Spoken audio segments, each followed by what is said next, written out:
tradisional Anatolia, yaitu makanan lezat setempat seperti kue yang disebut patslama. Bahan utamanya adalah tepung, gula, dan minyak sayur. Patslama adalah bagian dari seni boga tradisional hasil warisan generasi terdahulu. Di wilayah timur, penduduk di Sanli Urfa juga memiliki makanan tradisionalnya yang disebut cikufte. Di wilayah timur, penduduk di Sanli Urfa juga memiliki makanan tradisionalnya yang disebut cikufte. Nama Efes sering pula dikaitkan dengan kisah sekelompok pemuda beriman yang melarikan diri dari pengejaran raja yang lalim. Kala itu mereka bersembunyi di sebuah gua hingga mereka tertidur. Mereka tidur selama ratusan tahun.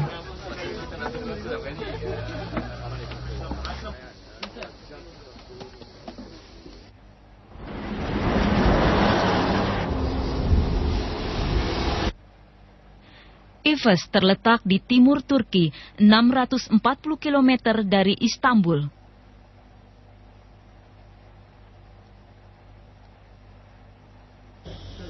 Kisah Ashabul Kahfi atau seperti yang disebutkan dalam Al-Quran diyakini penduduk setempat berlokasi di sebuah gua di Efes. Disinilah mukjizat Allah diturunkan. Gua itu menurut penduduk berada di daerah ini.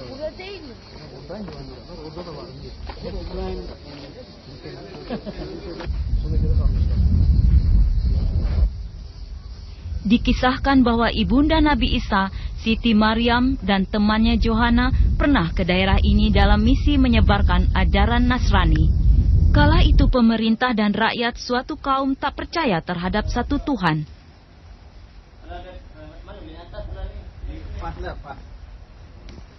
Siapa saja yang memeluk agama Nasrani akan dihukum. Sekelompok pemuda melarikan diri untuk menyelamatkan keyakinan mereka terhadap Allah. Penggalian arkeologi tahun 1927 di sekitar situs bersejarah berhasil mengungkapkan beberapa temuan penting. Di antara temuan itu adalah tempat ibadah dan ratusan makam yang diperkirakan dari abad ke-5 masa yang bersamaan dengan kematian Ashabul Kahfi. Namun lokasi ini baru mulai dimasuki umum pada abad ke-15.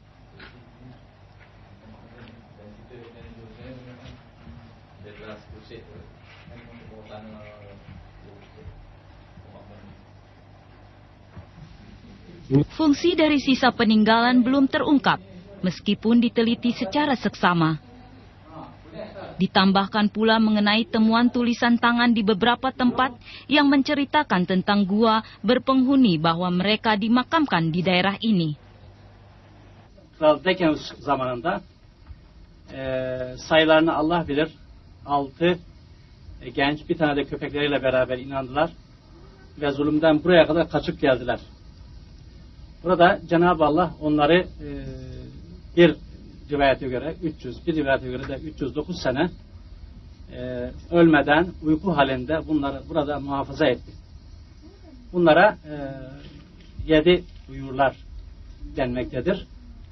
Ki efendim bu 7 uyurlar 1, 2, 3, 4, 5, 6 ve bir de köpekler olmak üzere 7 uyurlardı.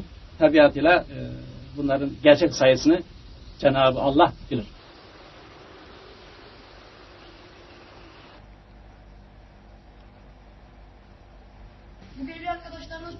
Lokasi ini dipagari untuk sebuah perbaikan kecil.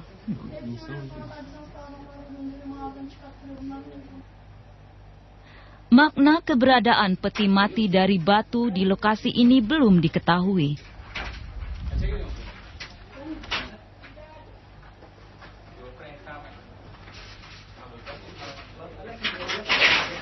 Temuan sejenis mengingatkan kita pada benda sejenis di makam Fir'aun. Peti mati batu ditemukan di dekat pintu utama. Batu itu tampaknya sengaja ditempatkan untuk mengelabui musuh atau penjara makam yang masuk.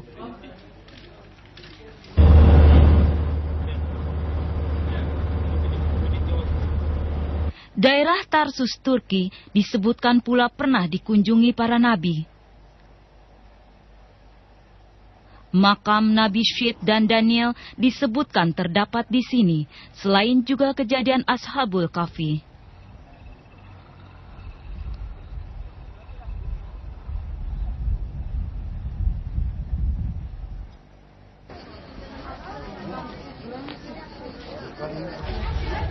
Ini adalah lokasi yang diduga tempat kisah Ashabul Kahfi terjadi. Sekarang gua ini sering dikunjungi para peziarah di musim liburan. Jumlah mereka yang datang bisa berlipat ganda.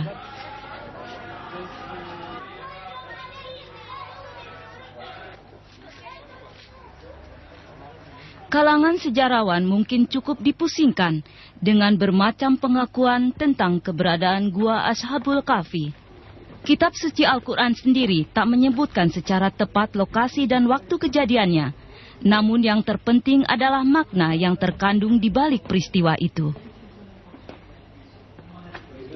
Surat Al-Kahfi ayat 17 menggambarkan tentang keadaan gua Al-Kahfi.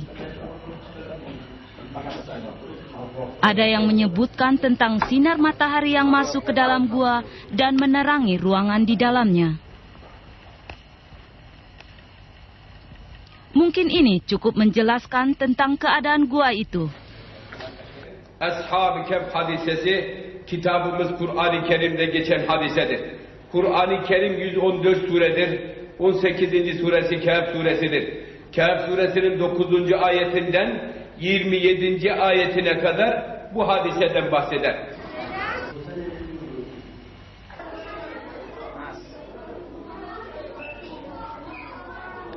Disinilah tempat yang diyakini tempat terjadinya kisah itu. Keajaiban Ashabul Kahfi yang disebutkan Allah lewat Al-Quran terdapat dalam surat Al-Kahfi ayat 7-26. Banyak orang mengakui bahwa penjelasan tentang sinar matahari itu mengungkap bukti baru bahwa gua Ashabul Kahfi ini lebih mendekati seperti gambaran surat Al-Kahfi ayat 17.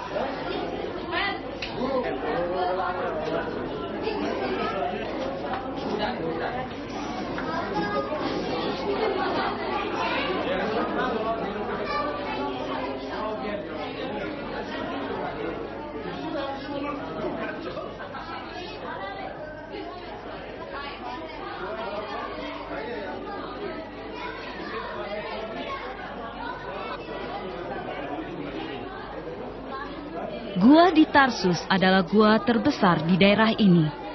Terdapat 7 macam gua yang dengan besar, yang serupa. Apakah ini tanda dari Allah, ataukah hanya kebetulan saja? Hanya Allah yang tahu kebenarannya. Sebagian orang menyebutkan Raja Lalim yang berusaha membunuh para penidur adalah Dakianus atau Decius, Kaisar Romawi yang berkuasa pada tahun 249 sampai 251 Masehi. Sementara yang lain menyebutkan nama Tragan yang memerintah tahun 98 sampai 117 Masehi.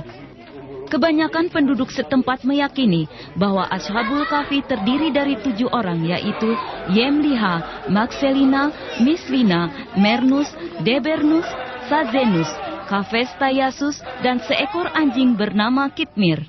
Di depan mulut gua terdapat sebuah masjid yang menggantikan masjid tua di lokasi yang sama. Masjid Naru itu dibangun oleh Sultan Aziz tahun 1289 Masehi. Al-Quran tak menyebutkan jumlah mereka secara pasti. Dalam surat Al-Kahfi ayat 22 Allah berfirman, nanti ada orang yang akan mengatakan jumlah mereka adalah 3 orang, yang keempat adalah anjingnya, dan yang lain mengatakan mereka berlima ditemani seekor anjingnya, sebagai terkaan terhadap sesuatu yang gaib, dan yang lain lagi mengatakan 7 orang, yang ke-8 adalah anjingnya. Katakanlah, Tuhanku lebih mengetahui jumlah mereka, tak ada orang yang mengetahui jumlah mereka kecuali sedikit. Karena itu janganlah kamu mempertengkarkan tentang hal itu, kecuali pertengkaran lahir saja, dan jangan kamu menanyakan tentang mereka kepada seorang pun di antaranya.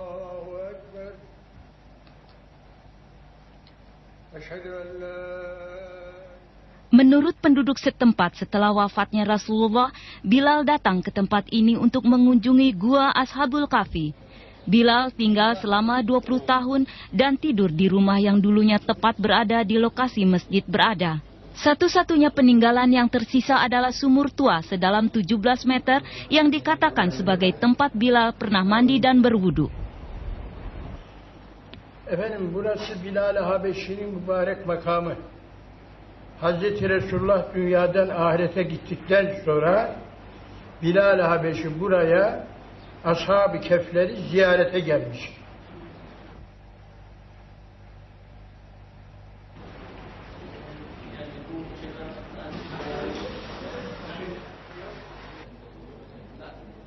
Bilal adalah Habsyi dan sebelumnya budak Umayyah bin Khalaf, pemimpin kaum Quraisy. Rasulullah menganugerahinya